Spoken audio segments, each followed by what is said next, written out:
Bonjour à toutes et à tous et bienvenue dans cette nouvelle vidéo où je vais parler de moi, de mes projets et même d'un projet en particulier. Mais tout d'abord, si tu me découvres au travers de cette vidéo, je me présente. Je m'appelle Thomas, je suis passionné de cinéma et d'animation et je te souhaite la bienvenue sur ma chaîne YouTube où tu pourras retrouver du contenu sur l'animation. Jusque-là, nous avions en grande partie de la critique, mais à partir de maintenant, nous allons partir dans des secrets de conception d'œuvres connues et également me suivre dans mes futurs projets. Alors si tout cela pourrait t'intéresser, je t'invite à t'abonner et tu peux découvrir certaines de mes précédentes vidéos. Cette vidéo abordera donc le projet de fin d'études de mon master en animation 2D qui s'appelle The Last Seed. J'avoue que je m'attendais pas à ce que ce projet revienne dans ma vie, encore moins 2 ans après avoir quitté l'école. Sachez que vous pouvez le retrouver sur YouTube, mais avant tout je vais vous raconter mon travail sur le film, l'expérience que j'ai pu en tirer, les soucis que nous avons rencontrés et finir par vous expliquer pourquoi aujourd'hui j'ai eu envie de vous partager ce projet. Et pour provoquer votre intérêt, je vous mets tout de suite la bande-annonce.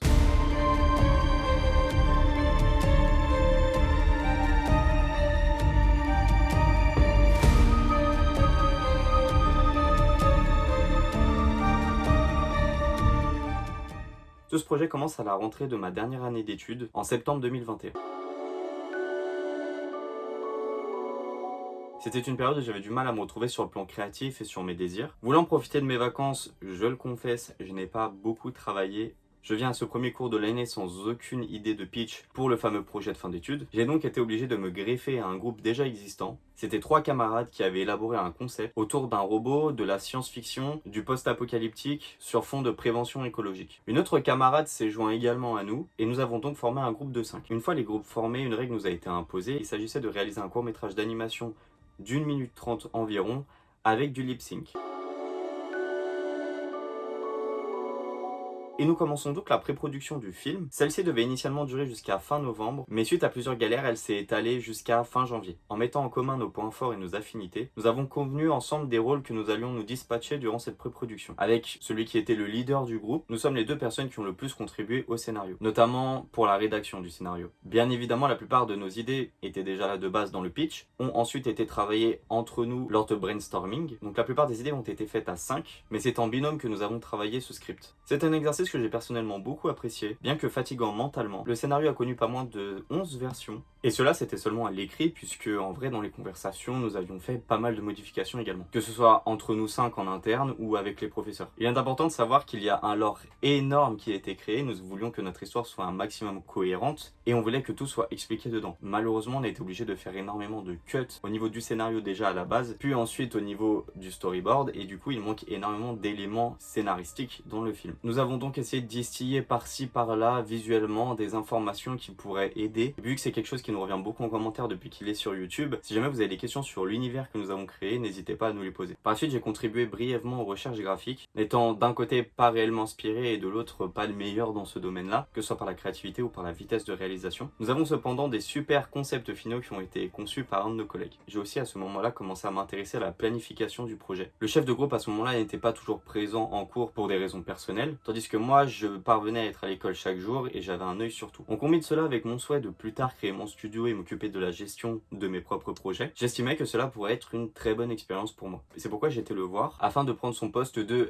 chef de projet. Certes, culotté venant d'un gars qui est venu les mains dans les poches à la rentrée et qui s'est greffé à leur projet, mais sachez que même si je l'applique pas toujours, il faut parfois en avoir du culot. Mon raisonnement tenant la route, nous nous sommes donc attribués entre nous les rôles suivants. Il serait le réalisateur en chef du film, c'est-à-dire qu'il avait le dernier mot sur tout ce qui concernait le projet. De mon côté, l'étiquette chef de projet, dans le sens où je m'occupais de la gestion, c'est-à-dire planification des deadlines, retour auprès des professeurs, qui avait à ce moment-là une sorte de rôle de producteur et d'autres tâches qui arriveront par la suite. Je n'ai pas grandement contribué au storyboard, vu que c'est un domaine sur lequel il faut que je progresse aujourd'hui encore énormément. J'ai parfois apporté 1 ou 2 pistes sans plus que ça. En revanche, je me suis occupé du montage de l'animatique, qui nous a permis de nous rendre compte de 2 choses. La première, c'est que le film durait trop longtemps, plus de 5 minutes, et en plus de ça, nous n'avions pas le fameux lip sync qui était une des contraintes de base. Les professeurs nous ont dit que le film ne pourrait pas excéder 2 minutes, au risque de ne pas pouvoir être terminé avant la fin de l'année. Sachant que nous avions déjà retiré énormément d'éléments au niveau du scénario, nous avons été obligés de cut encore quelques passages, mais la durée était toujours trop longue pour les professeurs. Après concertation entre nous puis négociation avec eux, nous avons convenu de réaliser le défi de terminer ce film d'une durée de 4 minutes, ce qui leur paraissait à ce moment-là impossible, et par rapport à cette quantité de travail, de retirer le lip sync. Nous avons à la place intégré une voix off, ce qui nous a permis d'avoir quand même une voix dans le film. Pour tout vous dire, j'ai pas mal aimé cette phase. Nous avions encore des cours à côté, c'était des cours de storyboard, de chara design, de scénario, de montage montage. Et à ce moment, en début d'année, j'étais frais, je venais de changer de taf étudiant, mais sachez que j'allais vite déchanter. J'avais déjà commencé à faiblir avant Noël, en vrai. Je pensais que j'allais moins me fatiguer, le travail étant plus proche de chez moi, mais il était plus usant physiquement et également avec une plage horaire plus conséquente, donc plus fatigant. J'enchaînais ce nouveau travail juste à la suite des cours. Je commençais à 18 h, je finissais à plus de minuit.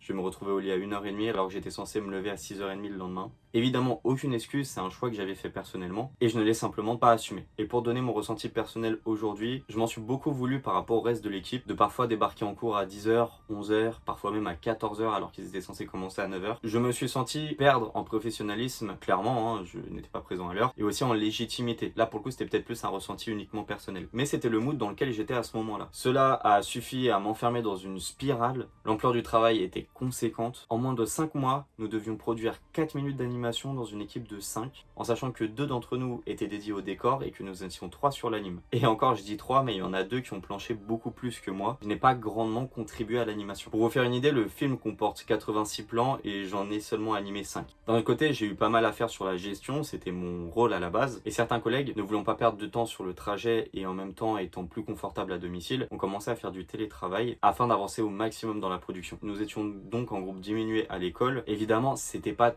tout le temps comme ça. Parfois on était tous ensemble et parfois il manquait 1 ou 2 personnes. Mais d'un côté j'étais sur de la gestion, j'étais partagé par ma légitimité que je croyais avoir disparu. Nous étions tous contraints à la pression du projet, à la pression faite par l'école. Je trouvais que ne plus être unis dans un même bâtiment autour d'une même table nuisait à la cohésion de groupe et malheureusement certaines tensions ont fini par apparaître. Aujourd'hui, après avoir pris du recul, après avoir appris à connaître ces personnes, je me rends compte de la légitimité de leur choix qui était peut-être même une nécessité afin de pouvoir rendre le film en temps et en heure. Mais j'étais vraiment dans une période de moins bien, autant physiquement que mentalement, et on était tous dans le même bateau honnêtement, et je regrette que des tensions soient apparues. Je remercie énormément les personnes qui étaient présentes pour moi à ce moment-là et qui m'ont permis de garder la tête sur les épaules. Durant cette période, je me suis donc occupé, en plus de mes 5 plans d'animation, des échanges avec les professeurs, mais aussi de trouver des élèves en année inférieure pour nous donner un coup de main sur certaines animes. Donc ils avaient le rôle d'assistant animateur, ce qui existe en studio et qui consiste en fait à avoir un animateur en chef qui met les pauses clés et avoir un assistant qui passe derrière et qui fait les intervalles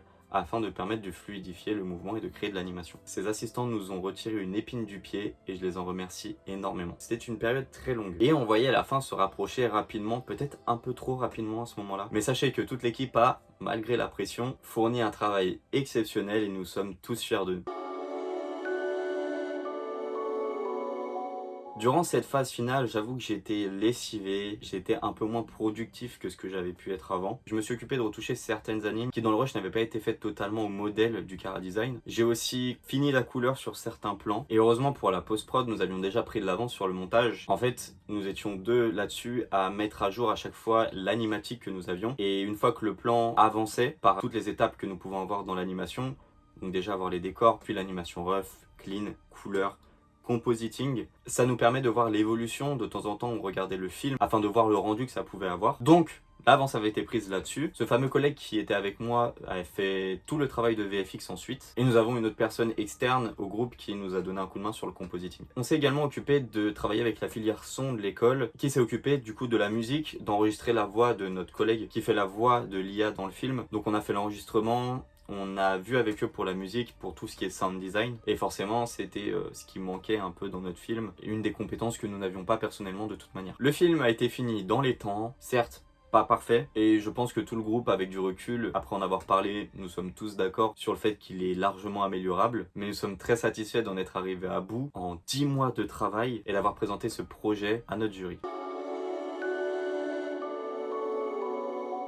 Il s'agit donc de la dernière étape sur le plan scolaire. En cette fin juin 2022, nous avons présenté le film à un jury composé de professionnels du milieu. En tant que réalisateur et chef de projet, nous étions tous les deux à être plus mis en avant sur la scène et à évoquer le projet à toute l'assemblée qui était présente en face de nous. Et les 3 autres collègues ont également pris la parole à certains moments afin de parler des tâches qui sont majoritairement ou dans certains cas seulement dues à leur travail à eux. J'avoue que j'ai trouvé cette sensation grisante. Ayant invité des proches dans la salle qui m'ont soutenu durant toute la production, je me sentais enfin fier de ce projet. et fier de cette équipe. J'espère qu'eux aussi ont été fiers de moi et se retrouver sur une scène pour présenter un projet, j'avoue que c'est une expérience que j'aimerais et que j'espère pouvoir revivre un jour sur mes futurs projets. Nous avons eu la note de 17 sur 20, reçu des félicitations pour la qualité de notre travail et également sur sa réalisation en un temps aussi serré.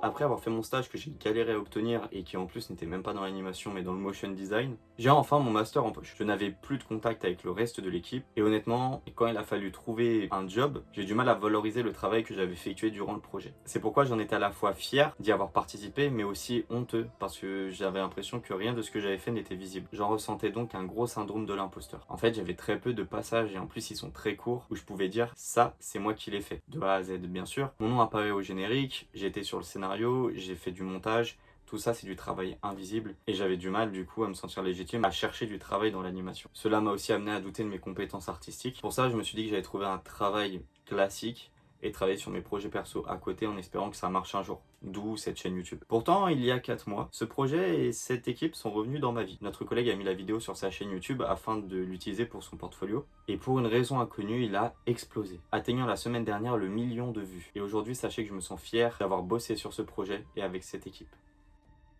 J'ai concentré cette vidéo sur ma personne. C'est pourquoi je ne donne pas les noms de mes collègues. Et ce n'est pas par manque de respect ou de considération, bien au contraire, mais parce qu'il est possible que je vous les présente à l'avenir. Maintenant que vous avez pas mal d'infos sur la conception de ce film, je vous invite à le découvrir. J'ai mis le lien dans la description et en commentaire épinglé. Merci à toutes les personnes qui ont contribué au film de près ou de loin. À tous mes proches qui m'ont apporté un soutien moral nécessaire. Et merci à cette super équipe. Et merci à vous également d'être resté jusqu'à la fin de cette vidéo. J'espère qu'elle vous a intéressé. Si ça vous a plu, pensez au like, à l'abonnement pour suivre les prochaines vidéos, aux commentaires pour me permettre d'améliorer la qualité de celle-ci, et évidemment partagez ceci à une personne qui pourrait être intéressée. N'hésitez pas non plus à partager The Last Seed à vos proches et à lui donner un public francophone. Bien évidemment, j'aimerais aussi connaître vos retours sur ce film. On se retrouvera prochainement pour de nouveaux projets, et je conclurai en disant que la seule limite à votre création, c'est vous. Alors foncez.